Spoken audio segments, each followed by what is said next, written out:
ضرورت تھی اس کی، غریب آدمی تھا، میں نے اس کے ساتھ تھوڑا تعاون کیا، ہر مہینے میں کچھ تعاون کرتا تھا. تو پھر میں نے اس کو بولا یار تم جوان آدمی ہو، تمہیں زکات کے پیسوں پہ نہیں پلنا چاہیے، میں تمہیں ایک دو ریڑیاں خرید دیتا ہوں، تم ٹماٹر خربوزہ وغیرہ لگاؤ. اس نے کہا ٹھیک ہے جی. میں نے اس کو زکات سے ریڑی خرید کے دے دی. کسی نے دیے ہوئے تھے زکات کے پیسے مجھے، کوئی مستحق ملے، میں نے کہا بہترین مستحق ہے اس کو.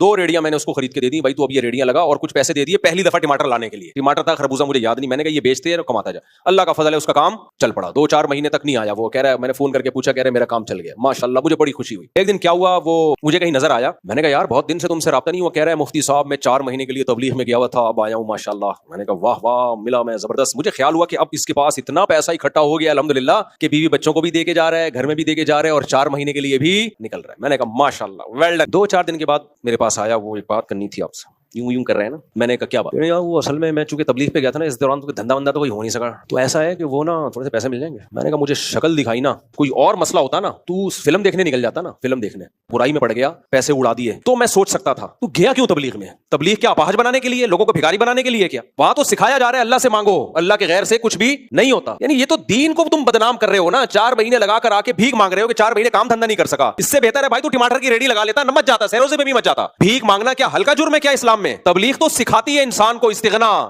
جہاں تبلیغ انسان کو بھیک مانگنا سکھا رہی ہو، ایسی تبلیغ کیا ہے؟ حرام ہے، ناجائز ہے. وہ تبلیغ کے اکابر بھی روکتے تھے اس کو، اگر پتا ہوتا نا اس کمبخت نے جا کے. اب لوگ تبلیغ والوں کو بدنام کرتے ہیں. بھائی ان بزرگوں کو کیا پتا اس کے بارے میں؟